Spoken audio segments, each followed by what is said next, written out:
wa yassir li amri wahlul 'uqdatam min lisani yafqahu qawli. Para alim, para asatidah, para bapak dan ibu sekalian, hafidhani wa hafidhakumullah, bil khusus segenap pengurus Masjid Asy-Syuhada yang semoga pengurusnya dan jamaahnya selalu dalam naungan rahmat, barokah, perlindungan, serta bimbingan Allah Subhanahu wa Ta'ala. Amin. Allahumma amin. Insyaallah. Allahumma inna nas'aluka ilman nafi'a wa rizqan tayyiba wa amalan mutaqabbala wa fatahallahu lana futuhal arifin. Allahumma inna na'udzubika min ilmi la yanfa' wa amali la yurfa' wa qalbi la yakhsha' wa du'a ila yusma'. Allahumma ati anfusana taqwaha wa zakkiha anta khairu man zakkaha anta waliyuha wa maulaha. Amin. Allahumma amin insyaallah. Allahumma innaka afuwun tuhibbul afwa fa'fu anna. Amin. Allahumma amin insyaallah. Masih melanjutkan kajian kita kitab Qiswasul Anbiya karya Ibnu Katsir rahimahullah rahmatan wasi'ah wa rahimallahu ulama al-muslimin. Qala al-muallif rahimahullahu ta'ala wa nafa'ana bihi wa bi'ulumihi fid dharain amin. Bismillahirrahmanirrahim. Wa qala ta'ala, dan Allah Ta'ala berfirman di surah Toha sekarang. Surah Toha, surah ke-20. Ayatnya ayat 115 sampai dengan 126.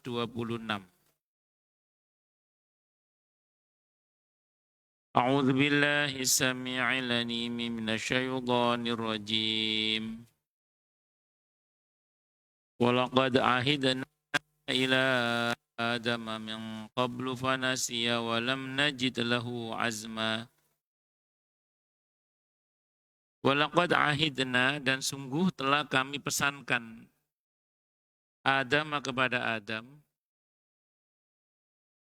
min qablu, sebelumnya, bisa kandani satu runge, bisa peseni, sudah dipeseni sama Allah sebelumnya, sudah dipesankan sebelumnya kepada Adam oleh Allah.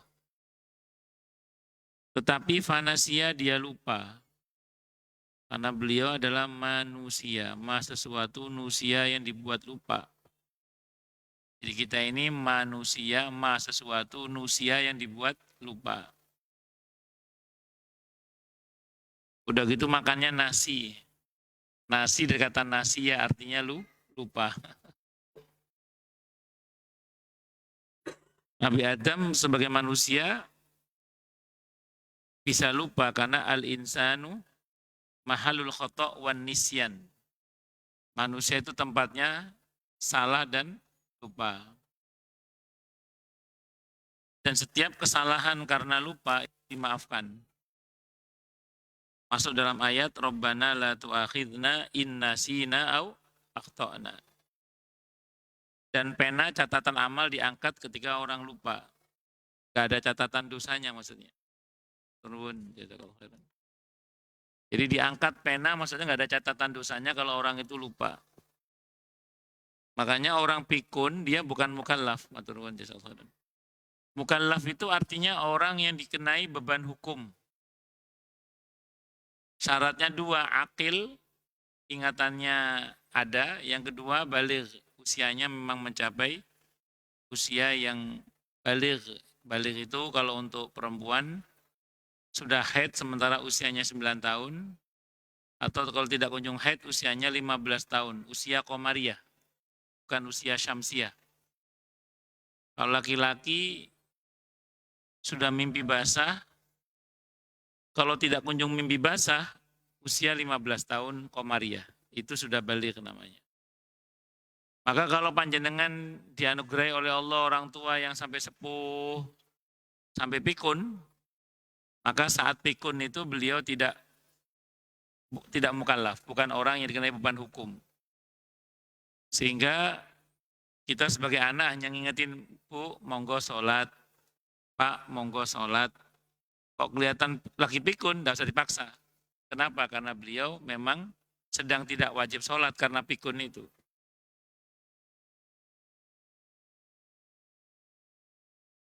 Jadi kalau karena lupa dimaafkan, kesalahannya dimaafkan. Sudah masuk dalam ayat Rabbana la tu'akhidna in nasina au akhtana. Karena ketika orang lupa itu dia bukan mukallaf. Rufi al-qalam, pena diangkat. Apalagi pikun tadi itu.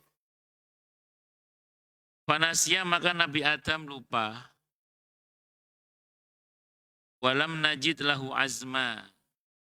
Dan kami tidak dapati kemauan yang kuat padanya. Maksudnya Nabi Adam berbuat kesalahan itu bukan karena sengaja, bukan karena azam. Beda sama iblis. Kalau iblis itu dari awal sudah punya niat mau membangkang kalau iblis itu.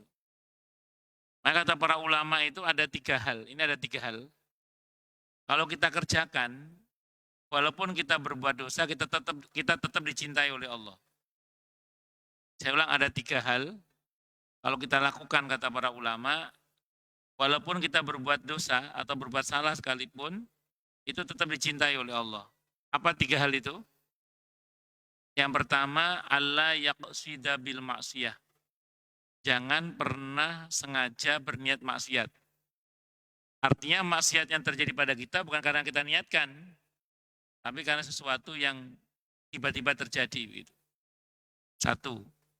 Loh Ustadz, kan namanya orang kan pasti digoda oleh setan, kadang punya keinginan untuk berbuat maksiat. Kita lawan.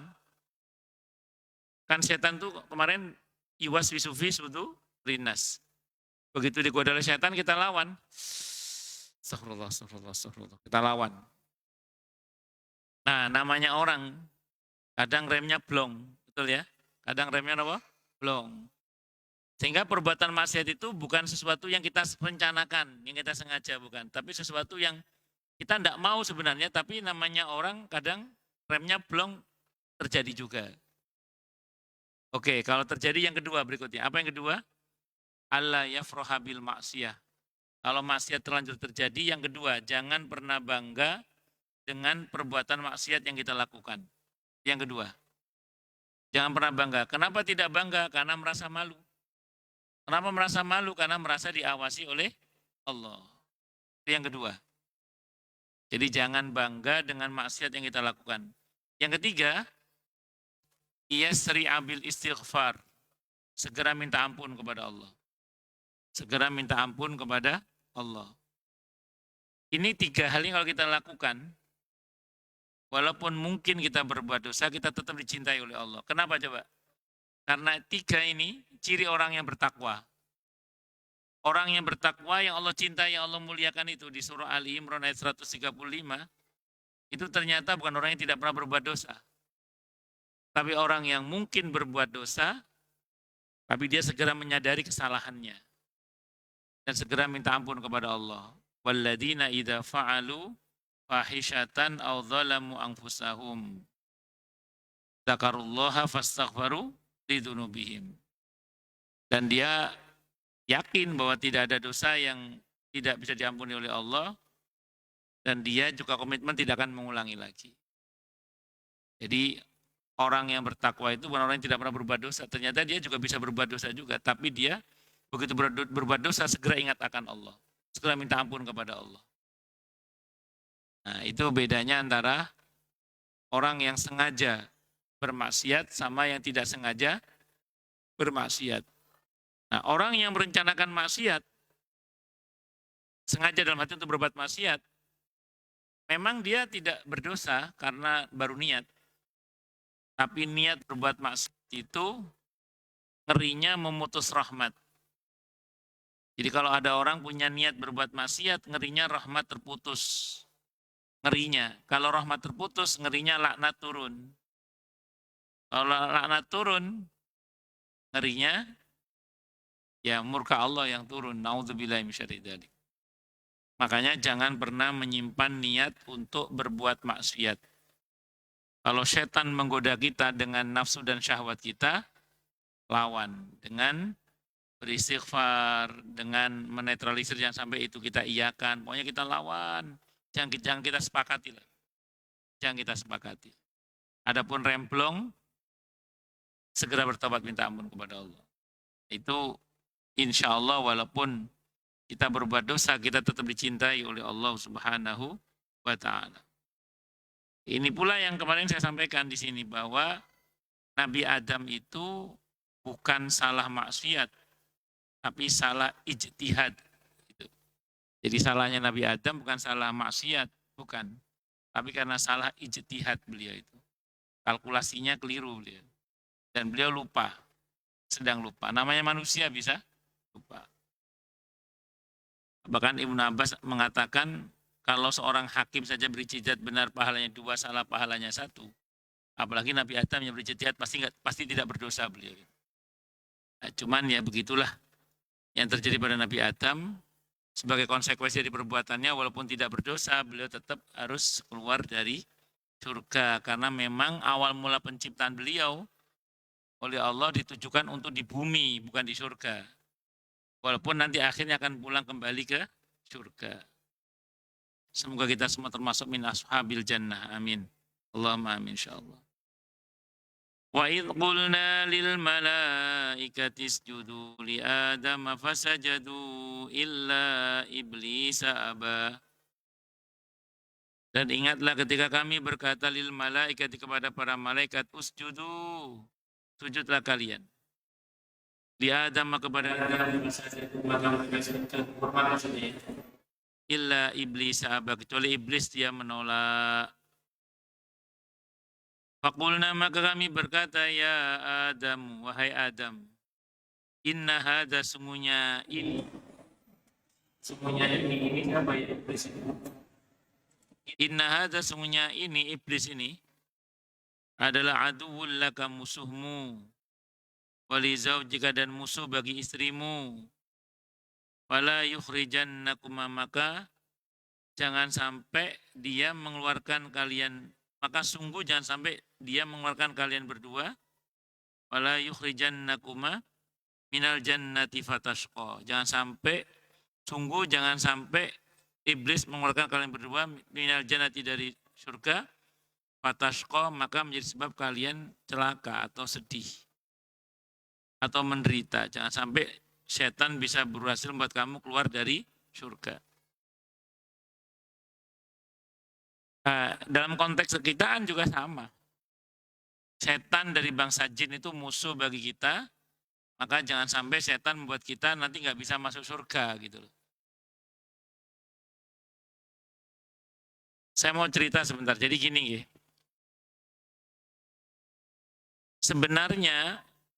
Sebenarnya kalau kita cermati secara mendalam, potensi kita sebagai umat Nabi Muhammad Sallallahu Alaihi Wasallam ini, potensi masuk surganya itu lebih besar daripada potensi masuk nerakanya.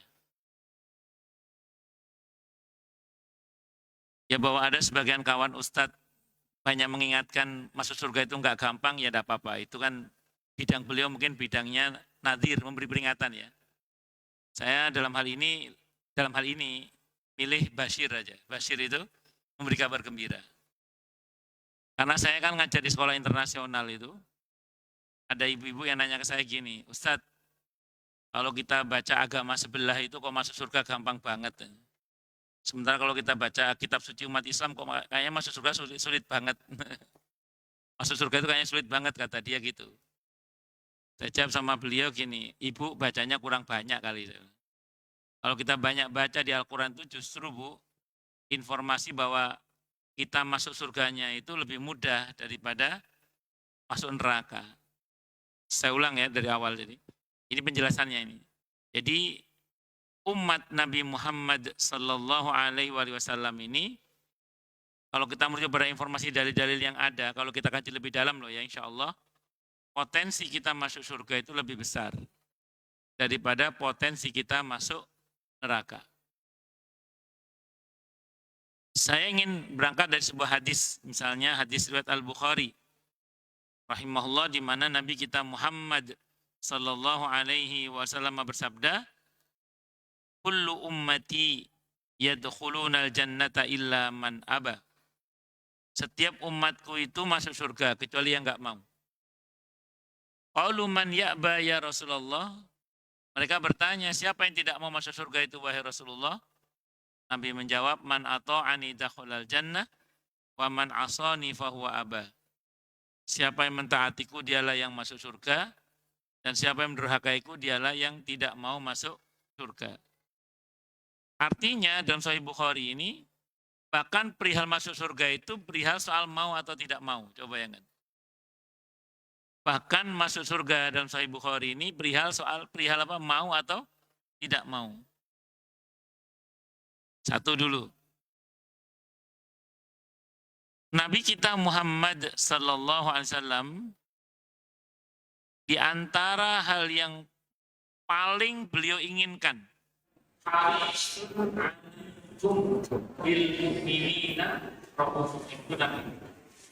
Nabi itu orangnya sangat kuat keinginannya agar umatnya masuk surga semua.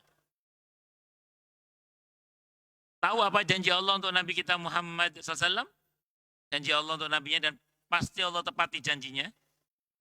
Wala sawfa yu'tika pasti Muhammad ya. Apa yang dalam ayat itu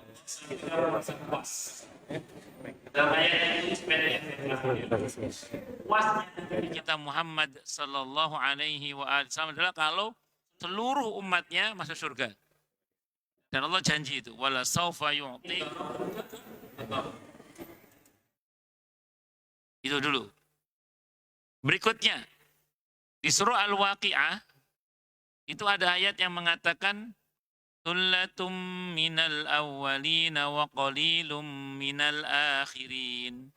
Awalnya pakai sullatum minal awwalina wa qalilun minal akhirin. Itu para sahabat nangis itu. Ada dalam sababun nuzul, nangis. Kok beritanya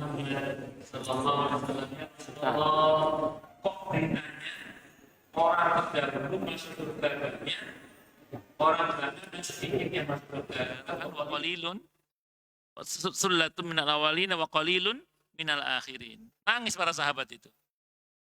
Kata Nabi, sudahlah kalau sama Allah jangan bantah. Bilang saja sami'na wa ata'na. Oh nggih ya Rasulullah, sami'na wa ata'na akhirnya. Nah, pelan-pelan. Mas, sambil dulu. Mau roaming. Masuk surga orang belakangan masuk surga juga. Oke. Pindah. Sallallahu alaihi wasallam. Itu kan berita yang mengembirakan. Berarti yang masuk surga kata Allah banyak. Orang dulu maupun orang belakangan. Memang terutama untuk umat Nabi kita Muhammad sallallahu alaihi wasallam. Nah, sekarang kita lihat rumusnya sekarang. Itu tadi janji ya, janji Allah yang enggak mungkin Allah ingkari karena Allah mengulang-ulang dalam ayatnya bahwa Allah tidak akan mengingkari janji dan janji Allah itu la raiba fi. Tidak ada keraguan di dalamnya.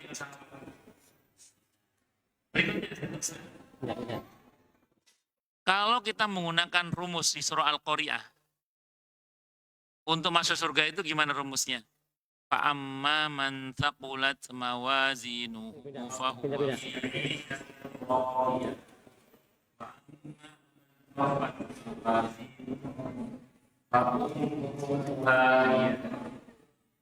kebaikannya lebih banyak. Stop. Asal bukannya lebih banyak. Jadi misalnya kebaikan kita 51, keburukan kita 49.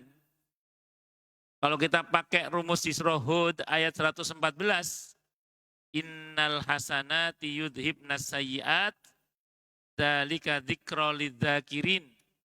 Sesungguhnya kebaikan-kebaikan itu bisa menghapus keburukan-keburukan dan itu pelajaran bagi yang mau ambil pelajaran karena 51 menghapus 49. 22 itu masuk surga itu. Kelas ekonomi. Tapi lumayan lah daripada masuk neraka. Sekarang dibalik, kebaikannya 49. Keburukannya 51. 49 menghapus 51, minus 2. Minus 2 harus masuk neraka dulu. Karena minus 2 tidak bisa masuk surga. Dicuci.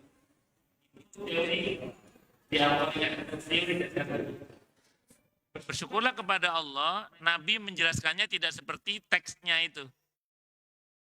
Nabi menjelaskannya begini, Aukamakol, kalau keburukannya lebih menang daripada kebaikannya, artinya keburukannya lebih berat daripada kebaikannya, dalam penjelasan Nabi kita Muhammad sallallahu alaihi wasallam berlaku teori syafaat. Teori apa? Syafaat. Jadi Allah nggak biarkan langsung masuk neraka, ternyata nggak gitu.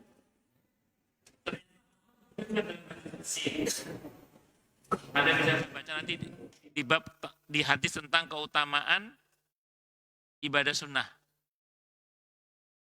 Apa kata Allah dalam hadis qudsi itu? Coba cari amalan-amalan sunnahnya, ada apa tidak. Dan tentu Allah maha tahu. Allah bertanya bukan Allah tidak tahu, Allah maha tahu. Allah bertanya itu hanya bahasa administrasi aja.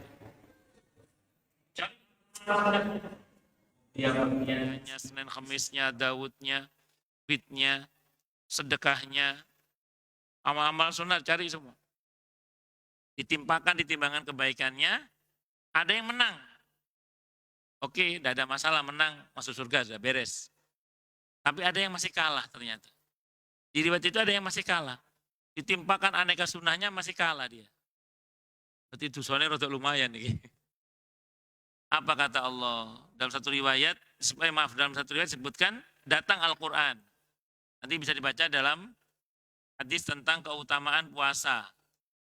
Di antara bab keutamaan puasa itu adalah apa? Datang puasa dan Al-Quran untuk memberikan syafaat. Kata puasa kurang lebih begini, ini mafhum riwayat ya. Ya Allah, dia telah menahan makan dan minum, dia serta menahan syahwatnya karena engkau. Izinkan saya berikan syafaat kepadanya. Allah izinkan. Al-Quran juga datang, ya Allah, dia telah menahan kantuknya demi membaca saya karena engkau. Pokoknya intinya orang ini baca Quran sampai nahan kantuknya. Izinkan saya, Allah, memberikan syafaat kepadanya. Diizinkan oleh Allah. Al-Quran diizinkan memberikan syafaat. Maka akhirnya orang ini menang. Tapi rupanya dalam riwayat yang lain, dalam kitab At-Tadhkir Al-Qurtubi, masih kalah juga ternyata. Masih kalah juga. Ternyata nggak kemput masih. Ini parah berarti dosanya. Itu akhirnya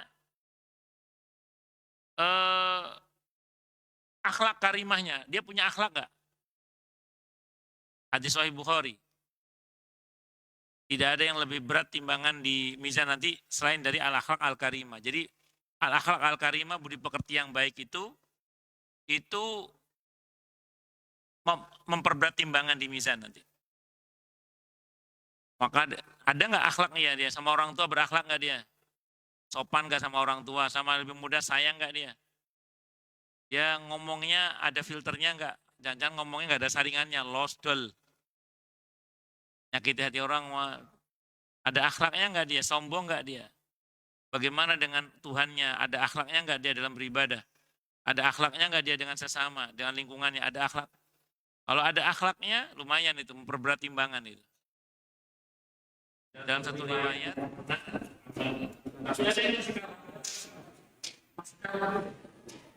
terakhir, ini terakhir, ini bisa saja. Yang dikeluarkan bitokoh namanya. Hadisnya sahih ini, ada dalam kitab At-Tadhkir Al-Qurtubi, bitokoh. Satu kartu, yang kartu itu isinya apa? La ilaha illallah. Rupanya orang ini senang zikir la ilaha illallah, sepenuh hati tapi ya. Zikirnya sepenuh hati, bukan cuma di mulut, sepenuh hati. Zikir la ilaha illallah inilah yang dari ibarat Allah menafikan makhluk la ilaha illallah. Tidak ada sesembahan yang hak kecuali Allah, tidak ada Tuhan selain Allah, karena selain Allah bukan Tuhan.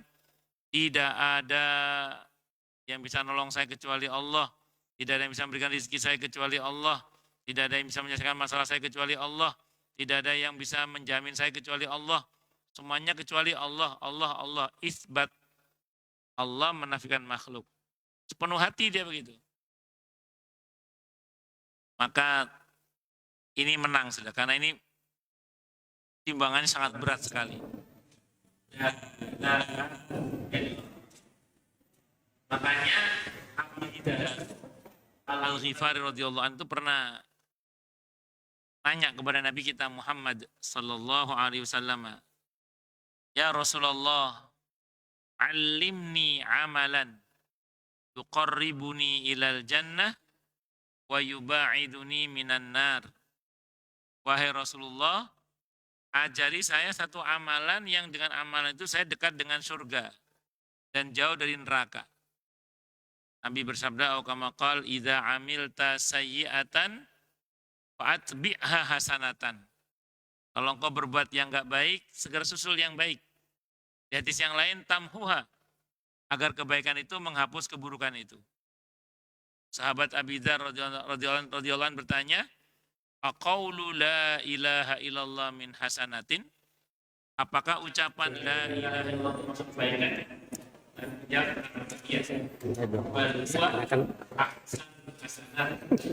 dia dengan kebaikan yang paling. Jempolnya mana?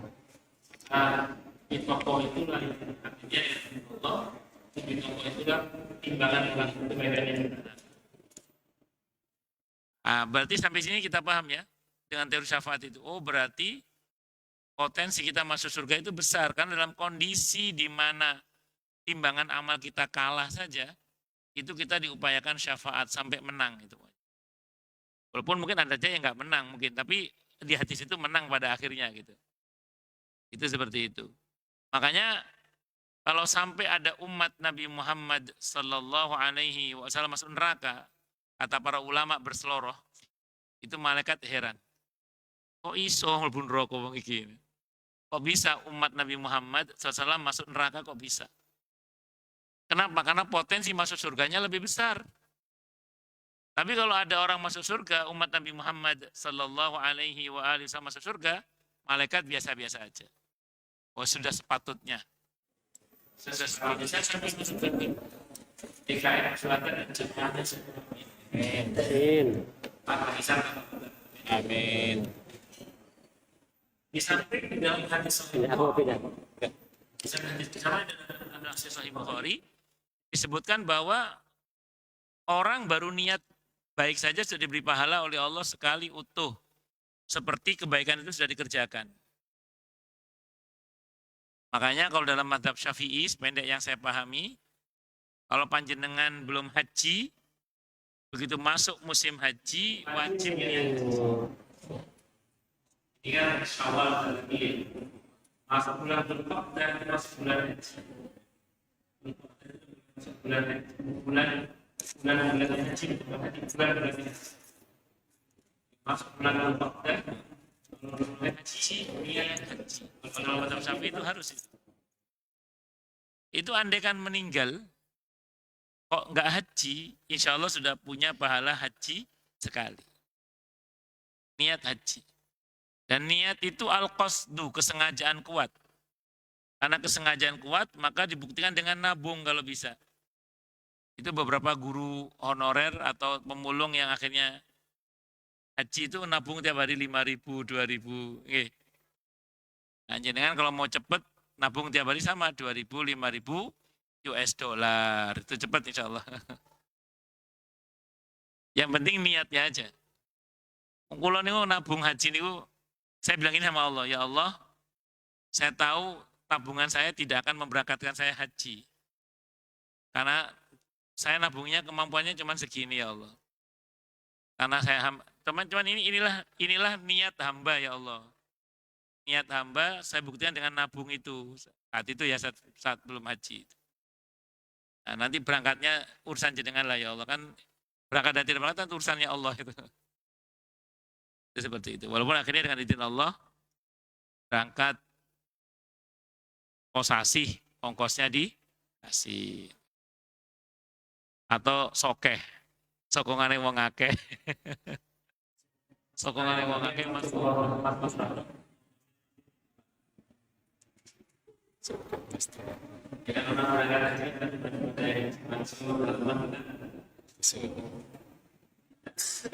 biaya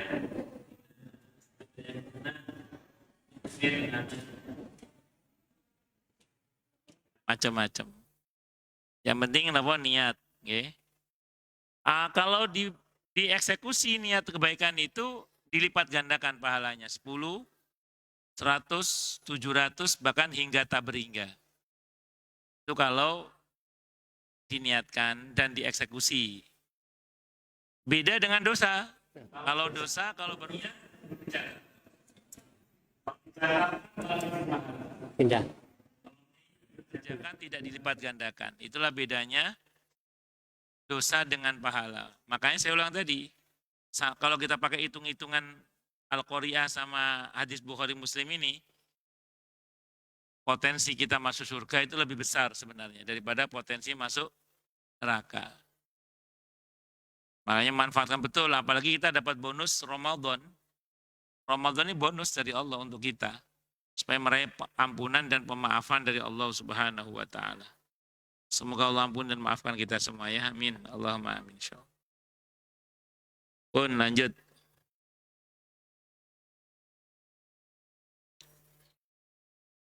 Dan orang kalau dikeluarkan dari surga pasti celaka. Innalaka alla taju'a fiha wa la ta'ra. Dan nanti di akhirat itu ada orang yang dikeluarkan dari surga, maksudnya tidak masuk surga ya. Jadi ditolak dari surga, ada yang mungkin dia dijauhkan dari neraka. Kalau bahasa Al-Qur'annya itu di surah Ali Imran 185 itu. Faman zuhziha 'anin nari wa udkhilal jannata faqad faz. Nanti ada orang yang dijauhkan oleh Allah dari neraka. Dan dia dimasukkan ke surga. Kalimatnya begitu, dijauhkan dari neraka, dimasukkan ke dalam surga. Faqad faz. Orang seperti itu. Beda dengan orang yang ditolak dari surga. Itu pasti celaka itu. Nah, dalam hadis Sahih Muslim, sependek yang saya pernah ngaji di bab tentang akhir zaman itu, nanti itu ada beberapa orang yang tadinya mau masuk neraka nggak jadi. Yang pertama orang yang bersesuatu kepada orang yang bersesuatu itu yang para neraka yang berkata ya Allah tidak begini yang mengatakan tentang sini. Allah kamu yang akan menjadi sebutkan sangat baik. Dan saat itu akan saya bicara tentang kehidupan Allah. Baik, terkadang inna adina dan kalau Allah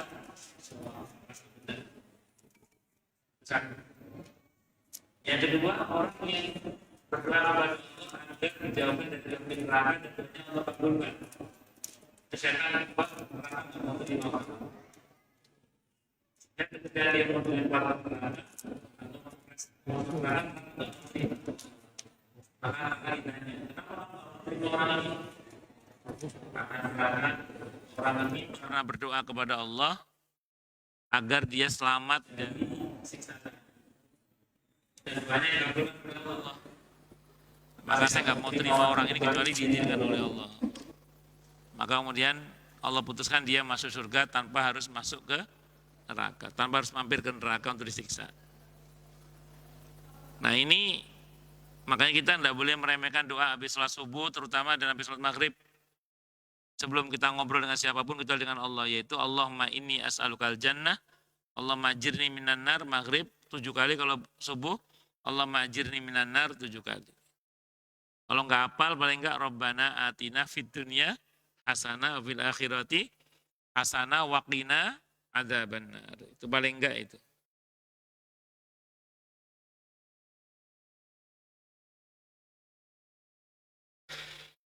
Allahu Akbar. Inna laka alla taju'a fiha wa la ta'ra.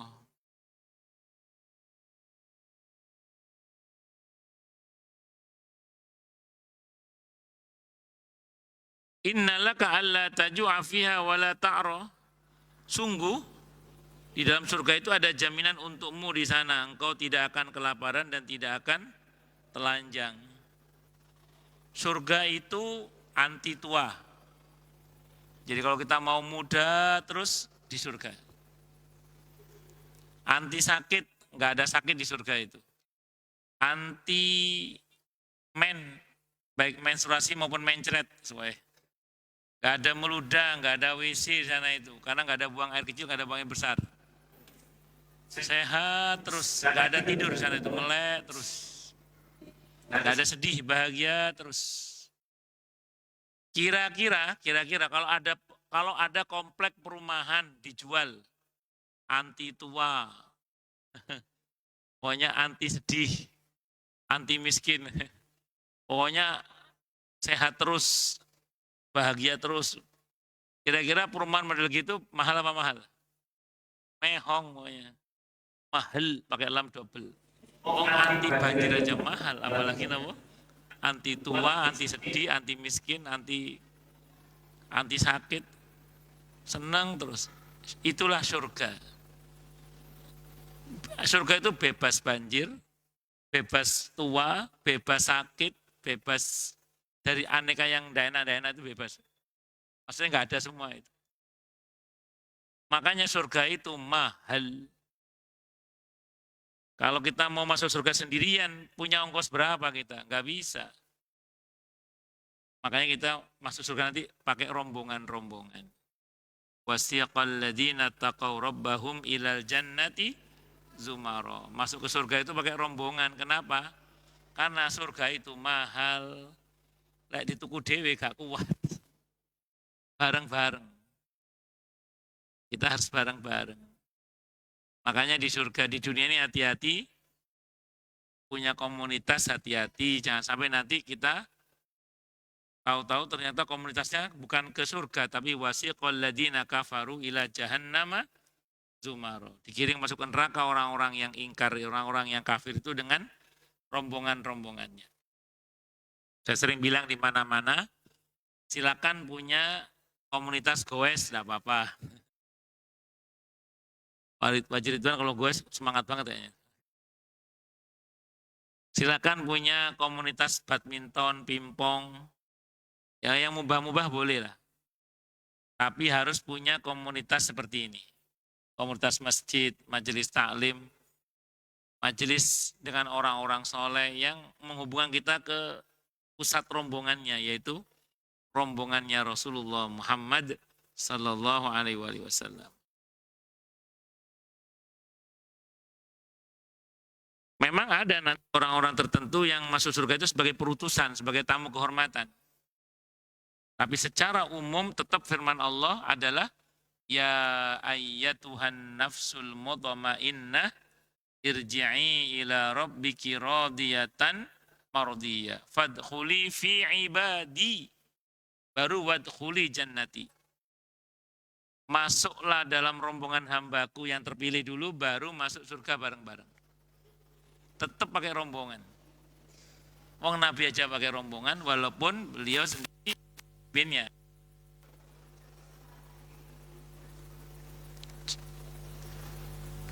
Ya, semoga kita satu rombongan dengan Nabi kita Muhammad SAW. Amin Allahumma amin insyaallah. Untuk satu rombongan dengan Nabi, kalau merujuk pada hadis Sahih Muslim tentang hari kiamat itu, kata kuncinya satu, cinta. Karena kata Nabi dalam hadis Sahih Muslim kepada seseorang yang mengaku mencintai Nabi kita Muhammad SAW, beliau mengatakan, anta ma'aman ahbabtah. Kau akan bersama dengan siapa engkau cinta. Dan kalau kita mengaku cinta kepada Nabi kita Muhammad Sallallahu Alaihi Wasallam, maka cinta itu harus dibuktikan dengan memperbanyak bersolawat untuk beliau dan mengikuti sunnah beliau, bahkan mendakwahkan sunnah-sunnah beliau.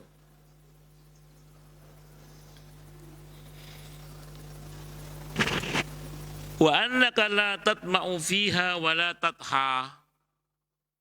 Dan sesungguhnya engkau di surga tidak akan merasa dahaga dan tidak akan ditimpa panas matahari. Maksudnya surga itu sejuk, gak sumuk.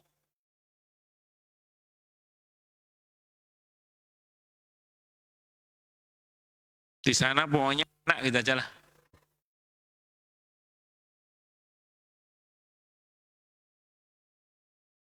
Di Jazirah Arab itu panas suasananya. Maka pas cerita surga diiming-imingi surga itu sejuk gitu. Mereka biar seneng. Jangan kalau sama orang Dieng jangan ngomong surga itu dingin. Gak tertarik nanti masuk surga. Di Dieng itu jangan ngomong gitu. Kalau orang Dieng kita ngomongnya, oh di surga itu eh, nggak katuan lah pokoknya. Jadi suhunya menyenangkan. Jadi bukan suhu yang kakatuan. Mataharinya, apa si cahayanya hangat di surga itu. Ceritakan enaknya. Loh, emang bisa Ustaz surga itu hangat? Ya kan kalau kita merujuk pada surah ke-41 ayat 31 32 itu kan semua yang kita mau dikasih kan, termasuk kalau kita pengen hangat ya.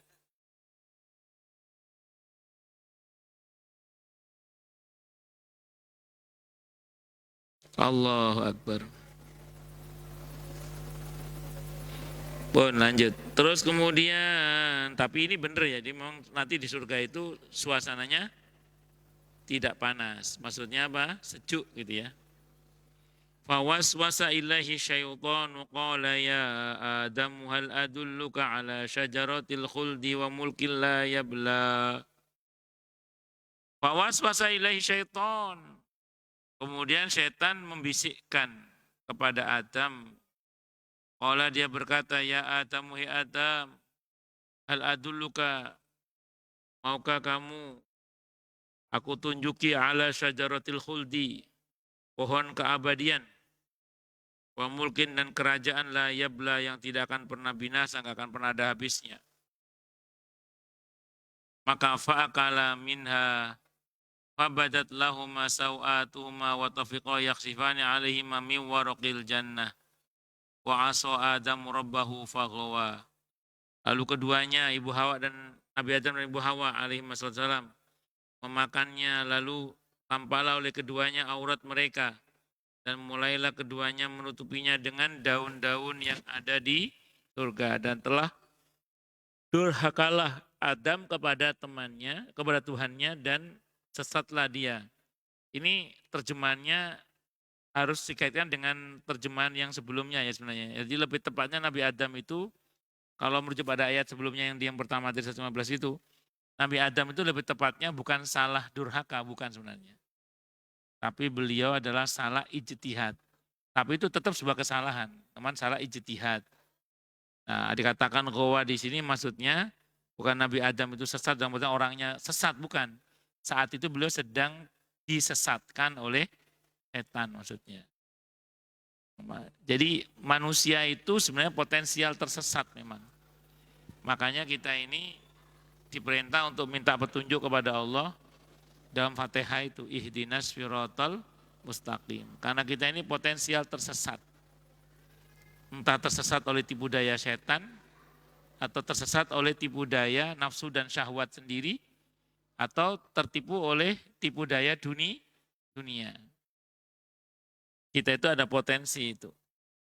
Kalau sekelas Nabi aja bisa lupa, apalagi sekelas kita. Hanya kalau Nabi terbimbing itu aja. Kalau kita kan tidak ada jaminan.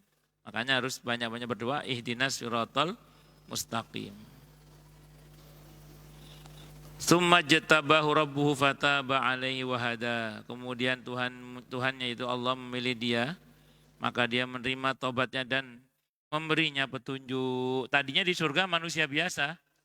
Begitu tobat, diterima tobatnya, Allah angkat jadi Nabi dan Rasul. Dipilih oleh Allah menjadi Nabi dan Rasul. Qala bit minha ba'dukum li ba'din adu. Fa imma ya'tiyannakum minni hudang famanittaba'a hudaya fala yadhillu wala yashqa. Dan Allah berfirman, turunlah kamu berdua dari surga. Bersama-sama sebagian kamu menjadi musuh bagi sebagian yang lain. Jika datang kepadamu petunjuk dariku, maka ketahuilah barang siapa yang mengikuti petunjukku, dia tidak akan sesat dan tidak akan celaka. Wa man a'radu an dzikri fa inna lahu ma'isyatan dongka wa nahsyur yaumil qiyamati a'ma. Ini insyaallah kita bahas besok yang ini. Surat Toha ayat 124. Ini insyaallah kita bahas besok. Insyaallah. Oke, monggo silakan yang mau tanya, protes, marah boleh silakan. Kalau ada. Kalau nggak ada berarti jelas semua. Atau oke, monggo Pak Irman Syah.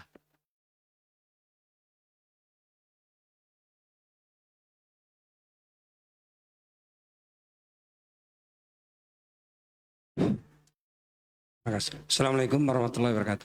Waalaikumsalam warahmatullahi wabarakatuh. Ustaz, ada beberapa pertanyaan yang saya ingin sampaikan. Oke. Pertama mengenai batasan usia, kalau kita masih belum dewasa udah jelas dia balik itu udah ada batasannya yang jelas. Oke. Tapi kalau untuk orang yang sudah uzur ya, katakan udah umur di atas katakanlah mungkin 80 apa 90, yang dia mungkin banyak lupa gitu untuk menunaikan sholat, nggak menunaikan sholat gitu.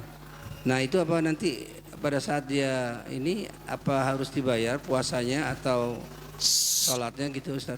Kalau dia memang tidak melakukan itu, kalau dia banyak lupanya gitu. Satu itu pertanyaannya. Yang kedua mengenai tadi menarik mengenai zikir itu.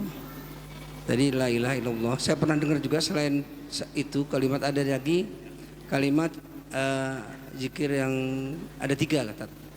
Yang subhanallah wa bihamdi subhanallahul azim itu. Kemudian yang kedua salawat Allahumma sholli Allahumma sholli Muhammad wa ala Muhammad. Yang ketiga apa ya? Ketiga itu ada 3 yang ini subhanallah alhamdulillah wa la ilaha illallah wallahu akbar. Mungkin tolong jelaskan itu memang ada hadisnya atau memang gimana itu? Itu dulu. Terima kasih. Assalamualaikum warahmatullahi wabarakatuh. Waalaikumsalam warahmatullahi wabarakatuh. Kalau ada orang sepuh terus sudah nggak sadar, maksudnya sudah pikun nggih, meninggal, dianggap nggak punya hutang sholat. Wong pikun kok. Jadi dianggap nggak punya hutang sholat, sehingga tidak ada kewajiban untuk membayarkan hutang sholatnya. Dan tidak ada kewajiban untuk bertaubat, wong tidak berdosa kok. Namun anak-anak tetap harus mendoakan ampunan, tetap, walaupun tidak berdosa. Kenapa? Karena tidak mukallaf, beliau pikun kok, lagi pikun. Nah kalau mengenai puasa, ini agak dilematik sebenarnya kasusnya ya. Kalau orang tua yang sadar terus nggak bisa puasa dan bisa ganti di hari yang lain kan bayar fidyah. Nah, sekarang kalau orang tua pikun bagaimana? Atau anak yang autis, maaf, yang punya, kalau autis itu bertingkat ya, ada autis yang masih sadar, ini sudah nggak sadar banget lah, apa namanya ya. Ya sudah nggak sadar, maksudnya betul-betul anak-anak gitu maksudnya. Kan saya autis itu bertingkat ya, ada autis yang masih ngerti perintah, ada yang betul-betul anak-anak lah, betul-betul anak-anak. Ya yang anak-anak ini bagaimana, yang dia seperti anak-anak itu bagaimana? Apakah dia wajib puasa atau enggak atau bagaimana gitu ya. Maka kembali pada definisi mukallaf tadi. Jadi kalau yang bersangkutan tipe anak-anak yang betul-betul anak-anak secara mentality dan pemikiran sehingga kemudian dia tidak masuk dalam kategori akil, maka dia tidak ada kewajiban untuk berpuasa. Pertanyaan gini, kalau meninggal atau hidup sekalipun, apakah ada keharusan membayar fidyah dalam hal ini? Nah sebenarnya karena bukan mukallaf dan karena tidak ada kewajiban puasa, karena dia bukan mukallaf, ya nggak ada fidyah juga sebenarnya. Sebenarnya, kecuali orang tua yang yang sadar tapi dia nggak bisa puasa. Itu baru dia kena aturan wa 'alal ladzina yutiquna fidyatun ta'amu miskin. Cuman saya pesan ke beberapa orang tua atau beberapa anak yang orang tuanya begitu atau anaknya begitu, pesan saya tapi kalau mau lebih amannya tetap bayar fidyahnya saja. Untuk puasa ya, untuk puasa. Supaya lebih menenteramkan aja sih, bayar fidyahnya aja. Supaya lebih menenteramkan. Jadi fidyah itu nggak mahal kok. Kemarin saya baca di salah satu masjid, fidyah itu per orang per hari 30.000. Mahal juga ya. Kalau yang saya tahu fidyah itu per hari itu 1 mud. 1 mut itu beras 1 liter gitu, 6 ons. 6 ons. 1 liter. 1 liter beras berapa sama kayak? 12. Yang bagus? Beras yang bagus berapa? 12. 17. Ya. 17. Bagus itu ya. Taruhlah 20 nggih. 20 lah. Jadi bukan 30 berarti 20. Kecuali mau sama lauknya ya. 30 boleh lah itu kalau sama lauknya. Kalau sama lauknya boleh lah itu. Itu kali 30 hari. Kali 30 hari. Per hari 30 itu. Itu kalau mau lebih berhati-hati ya. Kalau mau lebih berhati-hati. Kalau berat keluarganya misalnya, oh itu kalau orang berduit sih enteng. Kalau nggak ada duit gimana? Ya sudah nggak apa-apa. Nggak harus. Insya Allah sih nggak harus. Kenapa? Karena dia bukan mukallaf. Bukan mukallaf. Wallahu a'lam bishawab. Satu. Yang kedua, beberapa tahun yang lalu di sini pernah kita bahas Pak, amalan ringan dosa besar, amalan ringan tapi pahala besar. Betul, di antaranya ada tasbih itu. Subhanallah bihamdihi subhanallahil azim. Itu 2 kalimat yang ringan di lisan, berat di mizan, dicintai oleh Allah yang Maha Rahman. Termasuk nanti beberapa kalimat seperti kalimat tahlil la ilaha illallah. Apalagi gabungannya subhanallah alhamdulillah wa la ilaha illallah Allahu akbar. Alhamdulillah itu afdalu doa. Alhamdulillah itu. Saya baca dalam satu riwayat di fikih sunnah itu saya baca afdalu doa alhamdulillah. Ini jenengan kalau bingung mau doa apa? Diulang-ulang aja lah. Alhamdulillahirabbil alamin. Alhamdulillahirabbil alamin. Itu afdalu doa. Nah, termasuk juga kalau di hari Arafah terutama, doa yang paling baik yang aku dan para nabi lain baca adalah la ilaha illallah wahdahu la syarikalah lahul mulku wa lahul hamdu wa huwa ala kulli syai'in qadir, versi Bukhari. Versi Abi Dawud yuhyi wa yumit wa huwa ala kulli syai'in qadir. Kalau versi Ahmad biyadil khair yuhyi wa yumit wa huwa ala kulli syai'in qadir misalnya. Ngaten nggih Pak nggih? Allah a'lam bishawab. Monggo yang lain silakan kalau ada. Monggo.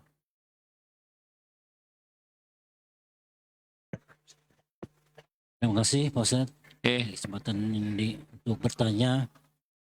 Tadi Pak Ustadz menerangkan mengenai potensi umat Nabi Rasulullah Muhammad atau umat terdahulu untuk potensi untuk surga itu peluangnya besar. Tapi saya berpikir persoalannya untuk menuju surga itu kan perjalanan hidup manusia itu kan ada 12 fase yang harus kita lalui. Dari fase alam roh, alam lahim, alam panah dunia sekarang ini, alam kubur, alam fase kiamat, fase kebangkitan, fase syafaat, mahsyar, pembagian rapot, mizan, pembagian rapot dulu. Dan fase sirat yang terakhir. Pembagian rapot dulu, hisab, mizan, sirat, baru surga neraka atau kontoro dulu baru surga. Itu kan suatu perjalanan yang sangat panjang, yang tak terhingga gitu kan. Nah, apakah yang tadi potensi kita sebagai umatnya Rasulullah itu untuk ke surga itu, apakah fase-fase itu kita lalui dengan ya apa ya bahasanya jerih payah yang luar biasa gitu kan untuk mencapai surga kan gitu. Dalam ini saya mohon dijelaskan 12 fase itu gitu Pak Ustadz. Saya kira begitu aja pertanyaannya. Terima kasih. Bapak ya, subuh kedua ke sini ya. Itu kajian saya kitabnya itu.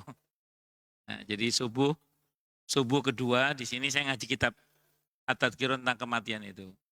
Nah, itu kurikulumnya ada di situ Pak nanti. Di kajian saya itu. Butuh 5 SKS Pak kalau mau menjelaskan itu.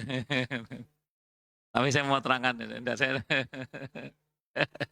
tapi enggak, saya mau terangkan. Saya mau terangkan. Saya mau pegang kunci-kuncinya dulu aja ya. Kunci-kuncinya aja. Kalau di Khairun Nisa itu Bu Umi pernah minta saya ngisi kajian sampai beberapa kali pertemuan itu. Tahapan-tahapan kehidupan itu dan kisi-kisinya supaya kita selamat itu. Sampai kalau enggak 3 atau 4 kali pertemuan itu. Dari alam ruh sampai surga pokoknya.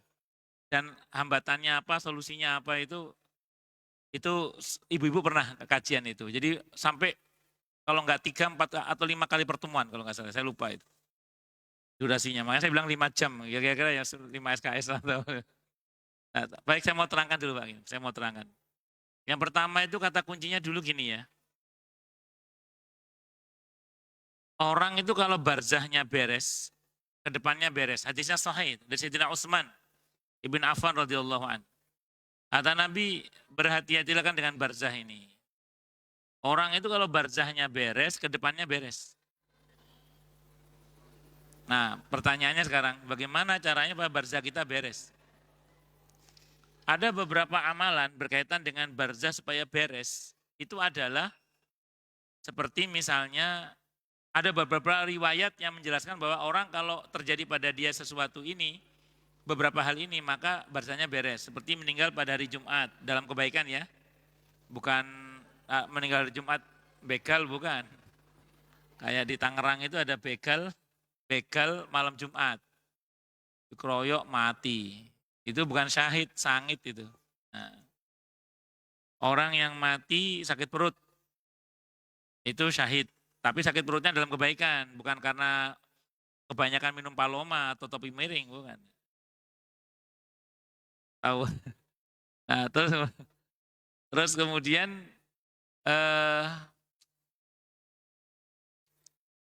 dan beberapa yang lain lah. Tapi itu kan tidak bisa kita upayakan, Pak. Mati hari Jumat kan tidak bisa kita rencanakan. Mati sakit perut tidak bisa kita program, Pak. Tak sengaja mangan sambal sing wake ben loro weteng, enggak bisa. Enggak bisa kita program itu. Karena ada orang itu yang enggak punya riwayat sakit perut. Qadarullah menjelang wafatnya dia mengeluhkan sakit perutnya dan dia seorang ulama. Itu tanda husnul khatimah insyaallah. Tapi ada beberapa yang bisa kita upayakan, Pak. Yang bisa kita apa itu diantaranya? Kalau dalam kitab At-Tadhkirah memperbanyak syukur-syukur sampai hafal. Membaca surah Al-Mulk. Al-Mulk. Di Ibnu Katsir, di bab tentang, di pembahasan tentang surah Al-Mulk. Sebelum masuk ke pembahasan surah itu, Ibnu Katsir ngutip sebuah hadis.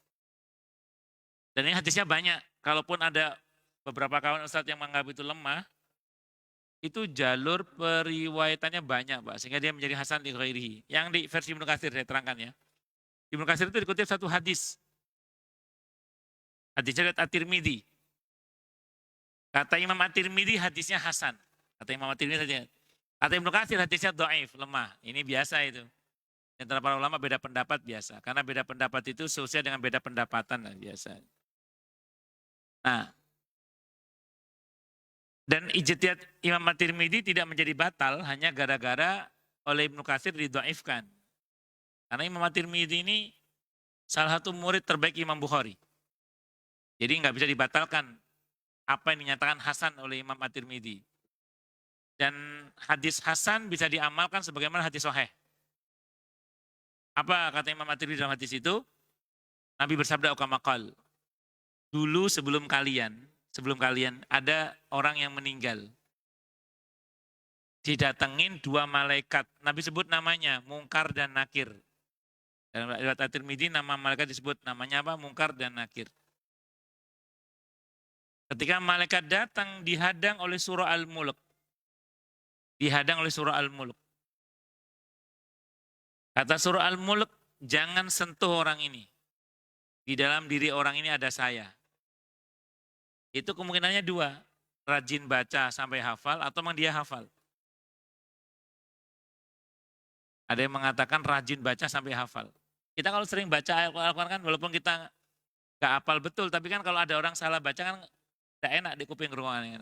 Karena itu namanya Quran sudah ada dalam diri kita itu berarti itu. Kata Munkar Nakir, saya utusan Allah, kata Munkar Nakir. Kata surah Al-Mulk, saya firman Allah. Wes, kuat-kuatan. Yang satu ngomong saya utusan Allah, yang satu ngomong saya firman Allah. Akhirnya kata Munkar Nakir, ya lawan firman Allah mundur malaikat. Jenengan mawon lah. Akhirnya dinyatakan dalam hadis itu orang ini bebas dari fitnah kubur. Itu kita mesti program itu, Pak. Surah Al-Mulk itu paling cuma 3 menit Pak kita baca. Saya udah coba berkali-kali baca secara murotal, santai bacanya, rata-rata 3 menit selesai. Rata-rata 3 menit, kecuali bacanya megap-megap ya itu, setengah jam lah. Sebelum tidur sempatkan Pak kalau bisa baca surah Al-Mulk. Sempatkan, nggak sempat malam siang, nggak apa-apa, nggak harus malam. Cuman malam lebih utama gitu aja. Itu satu nggih Pak. Kalau dalam kitab At-Tadhkirah Imam Al-Qurtubi disuruh perbanyak membaca surah Al-Ikhlas juga. Orang yang banyak baca surah Al-Ikhlas, barzahnya beres insya Allah. Al-Ikhlas. Ada sebuah hadis riwayat Ahmad, hadisnya sahih. Barang siapa baca surah Al-Ikhlas 10 kali tanpa dijeda, Allah bangunkan rumah di surga. Berarti orang kalau baca surah Al-Ikhlas 10 kali tanpa dijeda dengan surah yang lain, atau omongan yang lain, jangan baca Al-Ikhlas baru 3 kali, istri ngajak ngobrol, mas menang, apa mah? Putus berarti, dari satu lagi itu. Jadi jangan di sela-sela dengan omongan yang lain, sampai 10 kali. Itu dibangunkan rumah di surga. Orang kalau punya rumah di surga, istilahnya apa? Ashabul jannah, orang yang punya sertifikat surga. Bukan ahlul jannah, bukan orang yang punya KTP surga, tapi bahkan punya sertifikat surga. Jadi potensi masuk surganya besar, makanya barzahnya insya Allah beres, gitu loh Pak. Itu yang kedua, Al-Ikhlas. Paling enggak 2 inilah yang kita amalkan. Ada satu lagi. Dulu di sini saya pernah bahas tentang 18 tanda husnul khotimah. Oke. Itu tanda husnul khotimah yang ke-18, itu ada hadis bunyinya gini Pak. Barang siapa yang bersedekah dan diakhiri hidupnya dengan sedekah itu, maka dia syahid, masuk surga. Aukamakol, barang siapa yang berpuasa dan dia akhiri hidupnya dengan puasa itu, maka dia syahid, masuk surga. Disimpulkan oleh para ulama ahli hadis, pokoknya siapa yang meninggal dalam keadaan sedang dalam kebaikan atau terlibat dalam kebaikan, dia syahid. Nah, saya sering terangkan di sini. Itu kategorinya mati fisabilillah namanya, mati di jalan Allah namanya. Makanya gini, supaya kita mati dalam kebaikan, di antara kiatnya, libatkan diri kita dalam perjuangan di jalan Allah, Pak. Libatkan diri kita dalam perjuangan di jalan Allah. Sebagai pengurus masjid, pengurus musola, pengurus majelis taklim, penggiat-penggiat dakwah.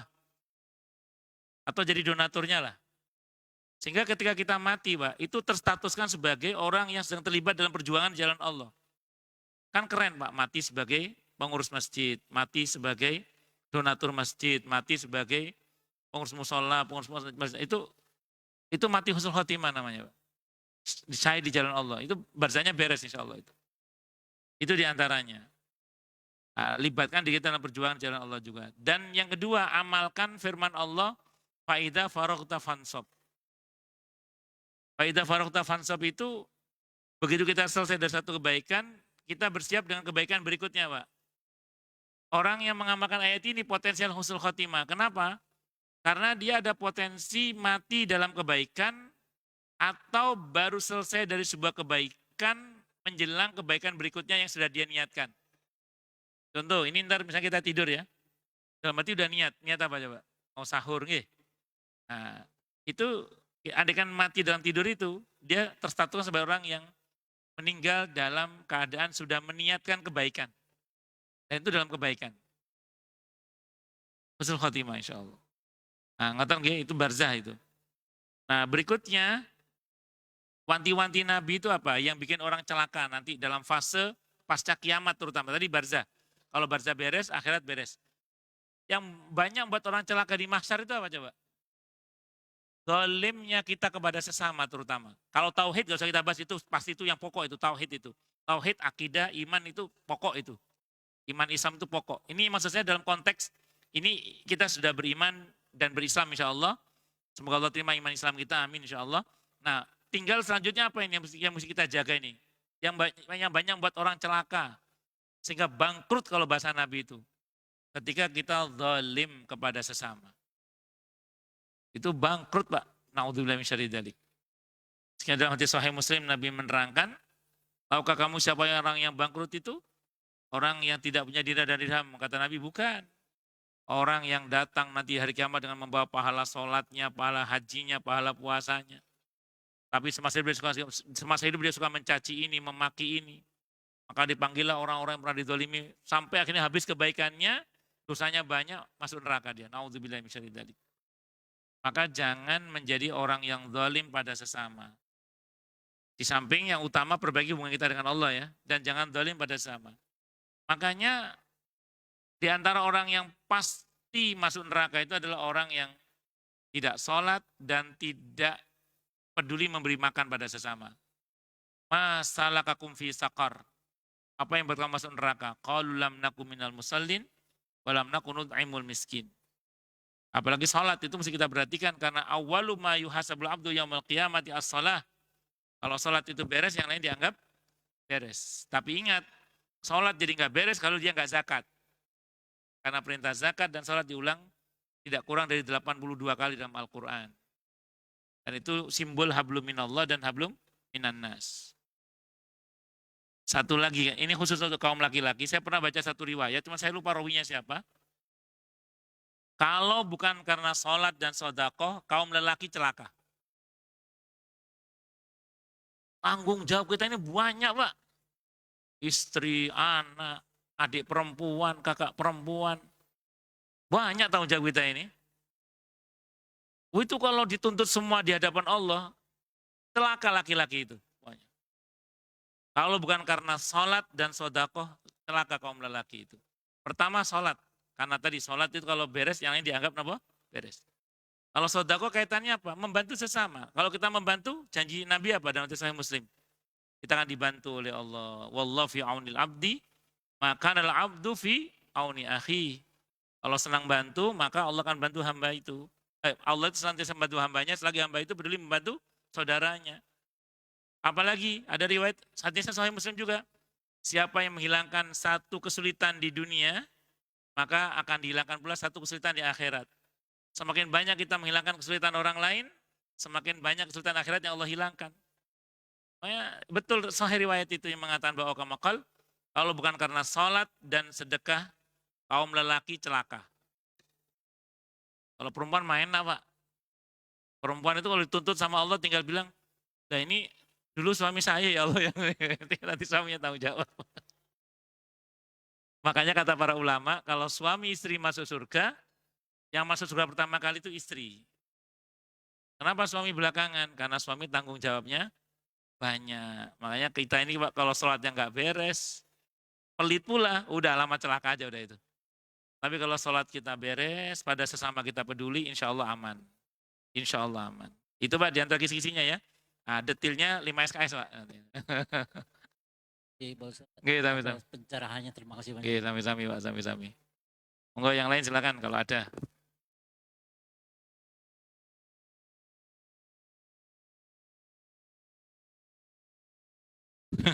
Biasanya Pak Arianto. Oke, monggo silakan.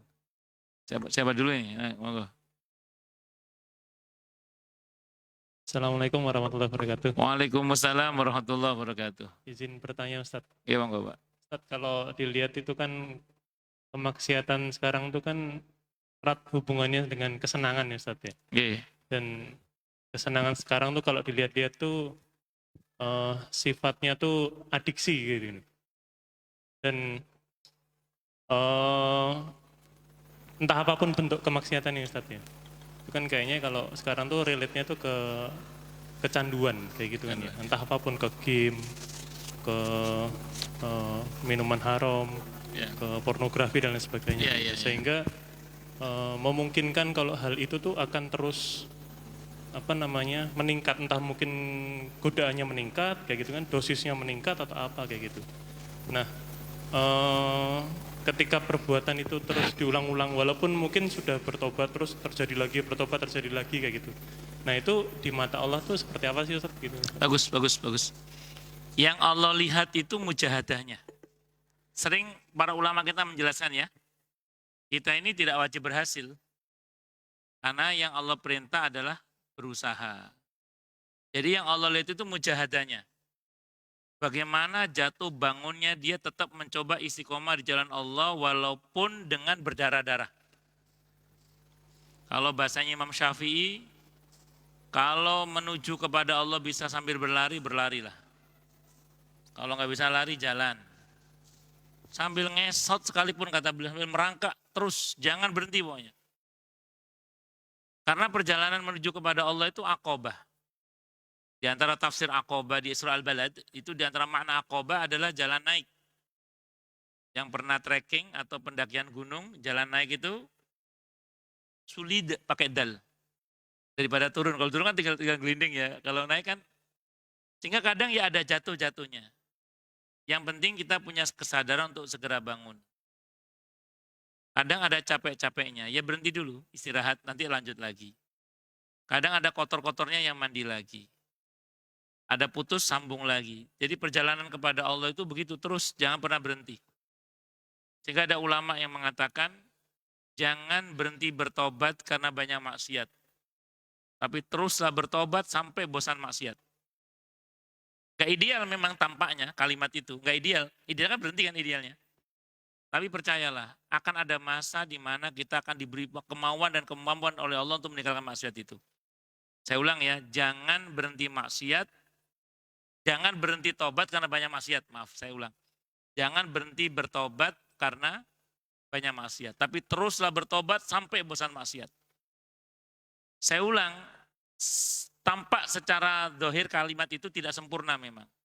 Karena yang sempurna berhenti. Tapi saya mohon maaf. Ini saya mohon maaf. Fakta, sebagian kita terjebak oleh sistem. Betul ya? Sebagian kita terjebak oleh dominasi kepentingan kadang. Sebagian kita terjebak oleh dominasi nafsu dan syahwat. Sebagian kita, fakta itu. Maka kembali pada rumus la haula wala quwata illa billah. Tidak ada daya meninggalkan maksiat dan tidak ada kekuatan kecuali dengan pertolongan Allah. Maka rumusnya tadi, jangan berhenti bertobat karena banyak maksiat. Tapi teruslah bertobat sampai bosan maksiat. Kenapa saya katakan sampai bosan maksiat? Ini coba nanti diraba ke dalam diri kita masing-masing. Ini tapi pertanyaan saya jangan dijawab ya. Nanti kalau jawab ketahuan belangnya soalnya. Jadi ada nggak di antara kita, saya mohon maaf, di antara kita 10 atau 20 tahun yang lalu misalnya, di antara kita. Yang perbuatan maksiat tertentu itu kita sewenang banget. Kita gandrung banget. Sampai kita mengatakan ini gue banget nih.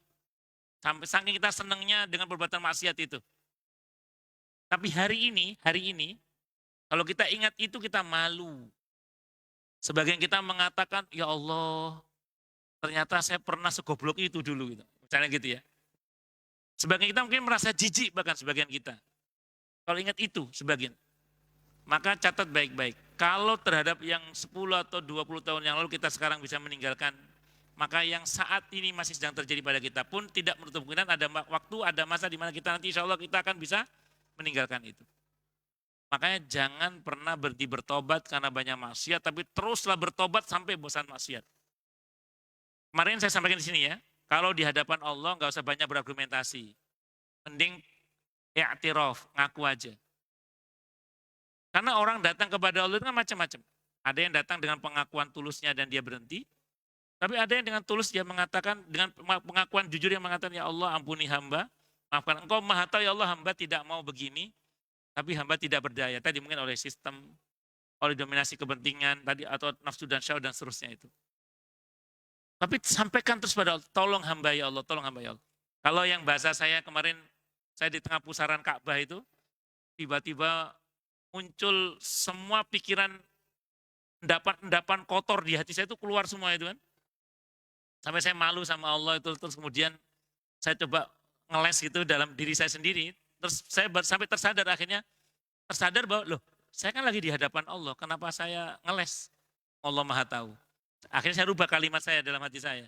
Begitu muncul pikiran dan unek-unek dalam hati yang nggak baik itu, saya bilang, ini ya Allah yang sering muncul yang nggak bagus itu ya Allah, tolong disucikan ya Allah ya, tolong disucikan. Ini ya Allah yang sering kali muncul dan bisa yang nggak bener ini ya Allah, tolong sucikan ya Allah. Itu saya serahkan aja sama Allah terus. Dan alhamdulillah wa masya Allah yang nongol di Ka'bah saat itu hingga detik ini nggak muncul lagi, alhamdulillah masya Allah. Dengan izin Allah ya, alhamdulillah nggak muncul lagi. Ya semua kembali pada Allah. Ini tahdus bin ni'am. Ya kita begitu. Ya, saya kira ngeten nggih. Wallahu a'lam bishawab. Dan jangan terprovokasi oleh setan yang mengatakan, "Dah, kamu percuma tobat kumat lagi dan nanti tobat nunggu tua aja." Ya kalau sampai tua, kalau nggak sampai tua bagaimana? Makanya jangan berhenti bertobat karena banyak maksiat, tapi teruslah bertobat sampai bosan maksiat. Insya Allah. Oke. Monggo yang lain silakan kalau ada. Oke, monggo Pak, Wenang.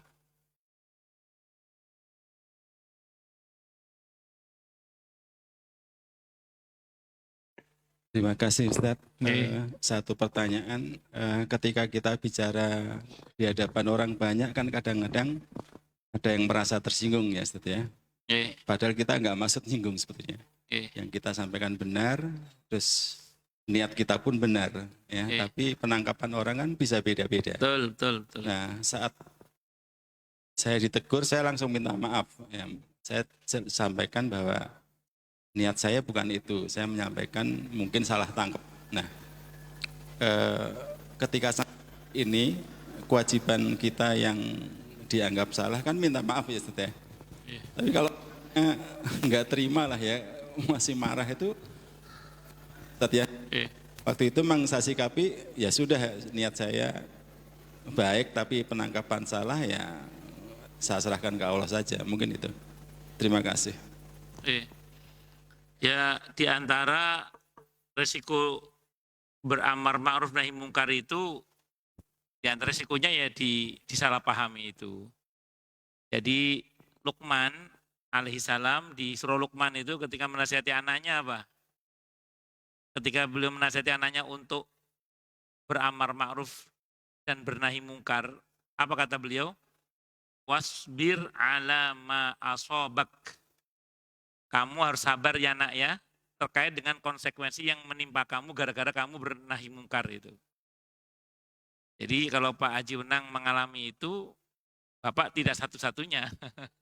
Yang lain juga mengalami yang mungkin serupa itu.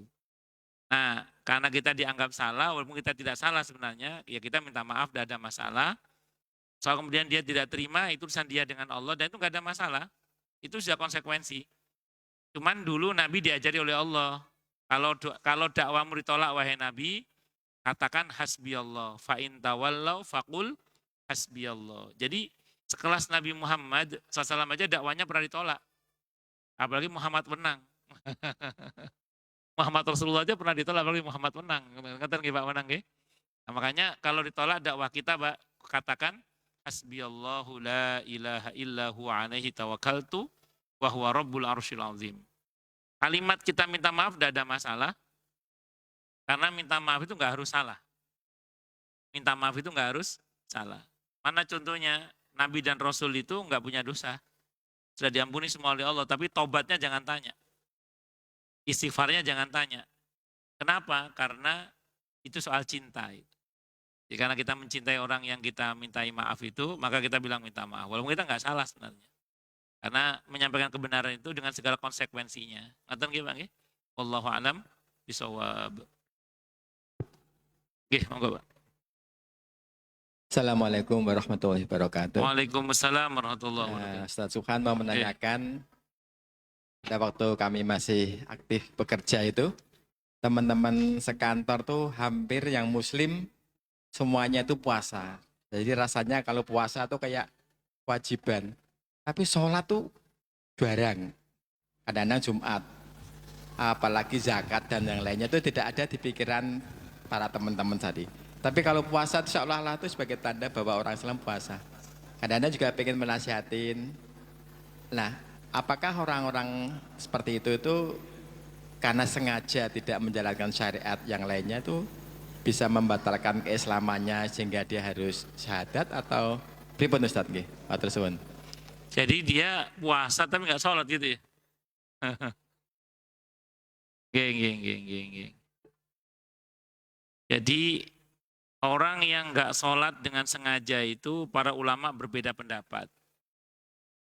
Kalau zohiri itu langsung dianggap kafir.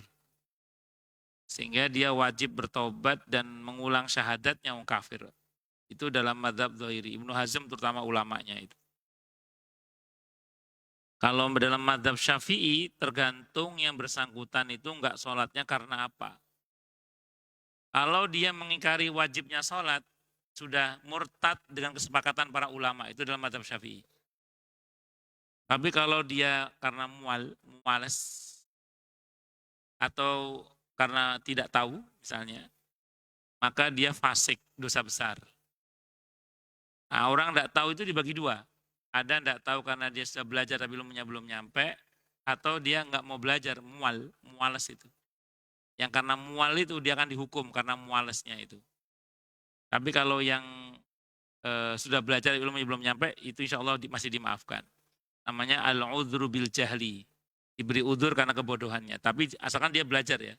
Kalau dia nggak mau belajar, ya dia akan dihukum karena mualesnya itu. Jadi kalau saya pribadi kan saya bermadzhab Syafi'i, tergantung dari yang bersangkutan meninggalkan sholatnya karena apa. Kalau dia mengingkari wajibnya sholat, meremehkan sholat berarti ya. Berarti sudah murtad dengan kesepakatan para ulama sebenarnya. Kalau murtad itu gimana? Ya amal yang lain nggak ada gunanya sebenarnya. Karena kan nol di hadapan Allah. Dia murtad. Tapi kalau dia karena mual tadi itu, fasik dosa besar, nanti ditimbang. Nah, tapi dengan tidak sholat itu aja akhiratnya udah dunia akhiratnya udah bermasalah dia. Orang itu dengan tidak sholat itu dunia akhiratnya udah bermasalah. Saya kira ngoten nggih, wallahu a'lam bishawab. Ya, terus gini aja doakan mawon, semoga sekarang udah sholat tapi sekarang mereka. Oh gitu ya Allah. Padahal pun tua berarti nggih. Oh tim jenengan nggih. Nggih. Ya kita doakan semoga diberi hidayah oleh Allah. Salat. Monggo yang lain kalau ada. Jelas semua nggih? Cukup nggih? Oh, Pak Dokter. Tes. Assalamualaikum warahmatullahi wabarakatuh. Waalaikumsalam warahmatullahi wabarakatuh. Tadi Pak Ustadz menyebutkan bahwa potensi masuk surga itu membaca Qul huwallahu ahad 10 kali. 10 kali berturut-turut. Tanpa dijedah ya. Ya. Itu apakah setiap baca itu harus dimulai dengan bismillah atau bisa langsung Qul huwallahu? Oke. Kalau yang kedua Pak Ustadz. Ini masalah iktikaf Pak Ustadz ya. Mohon dijelaskan. Sebenarnya iktikaf itu utamanya artinya itu apa itu maknanya? Kalau kita majelis taklim atau majelis zikir itu kan katanya dinaungi oleh malaikat. Walaupun dia tidak menyimak misalnya hadir aja katanya didoakan. Nah, apakah iktikaf juga demikian? Karena kan banyak ya kita ketahui ada yang mungkin karena lelah iktikaf datang aja terus gak ngapa-ngapain tidur aja terus bangun sahur. Nah, itu bagaimana maksudnya makna iktikaf sebenarnya? Terima kasih. Wassalamualaikum warahmatullahi wabarakatuh. Waalaikumsalam warahmatullahi wabarakatuh. Jadi kalau dalam mazhab Syafi'i itu bismillah itu ra'sun min kulli surah. Jadi permulaan setiap surah itu bismillah itu kecuali surah At-Taubah ya. Itu dalam mazhab Syafi'i. Sehingga kalau Bapak nanya saya kan saya bermadzhab Syafi'i ya setiap permulaan dibaca bismillah. Kecuali dalam mazhab Hanafi. Kalau dalam mazhab Hanafi bismillah itu ayatun fudzatun. Ayat tersendiri. Sehingga nggak pakai bismillah juga nggak apa-apa. Langsung qul huwallahu ahad misalnya. Cuma kalau dalam mazhab Syafi'i itu sepatutnya dibaca dari bismillah semuanya. Kenapa? Karena bismillah itu merupakan ra'sun min kulli surah. Jadi permulaan dari setiap surat. Nah, namun saya ulang, kalau dalam mazhab Hanafi itu ayatun fuzzatun. Jadi andai kan Bapak nggak pakai bismillah langsung qul huwallahu ahad terus, itu tidak ada masalah. Hanya saja begini, kalau kita tidak jeda dengan bismillah, nanti kita nggak tahu akhir dan awalnya. Makanya adabnya dalam membaca tetap dijeda dengan bismillah. Nah, supaya apa namanya? Supaya ada ibtidak dan terakhirnya itu apa, wakofnya. Jadi wakof dan ibtidaknya itu supaya jelas. Akhir dan permulaan surahnya supaya jelas. Itu satu. Yang kedua, i'tikaf itu secara bahasa berdiam untuk beribadah kepada Allah, itu i'tikaf. Sehingga kalau secara bahasa, i'tikaf di rumah pun juga bisa secara bahasa ya. Yang artinya berdiam untuk beribadah kepada Allah. Tapi secara syar'i i'tikaf itu berdiam diri di masjid. Di masjid untuk beribadah kepada Allah. Sehingga ketika seorang itu di masjid maksiat, ya bukan i'tikaf namanya. Karena i'tikaf itu berdiam diri untuk beribadah kepada Allah. Orang beribadah di rumah secara syar'i bukan i'tikaf namanya, ibadah gitu aja. Karena harus di masjid kalau i'tikaf itu. Nah, sehingga kalau ada orang misalnya di masjid ini dia tidurnya untuk supaya dia bisa lebih maksimal ibadah nanti setelah bangun. Nah, berarti tidak ada masalah, tidurnya tetap dinilai i'tikaf, tidak ada masalah. Karena dulu Nabi dan para sahabat bikin kemah juga di dalam masjid kan, atau di Masjid Nabawi itu. Karena mereka juga tidur juga, tapi tidurnya untuk mengulang tenaga untuk beribadah lagi. Sehingga itu semuanya akumulasi dari ibadah i'tikaf itu sendiri. Saya kira itu Pak. Wallahu a'lam bishawab. Asal jangan maksiat aja. Kalau maksiat sudah bukan i'tikaf lagi namanya, karena dia sudah maksiat. Itu. Antar nggih? Wallahu a'lam bishawab. Cukup dulu ya. Kita tutup dengan hamdalah. Alhamdulillahirabbil alamin. Semoga kajian kita bisa bermanfaat, mubarakah fi dini wa dunya wal akhirah untuk kita, keluarga kita dan seluruh umat Islam.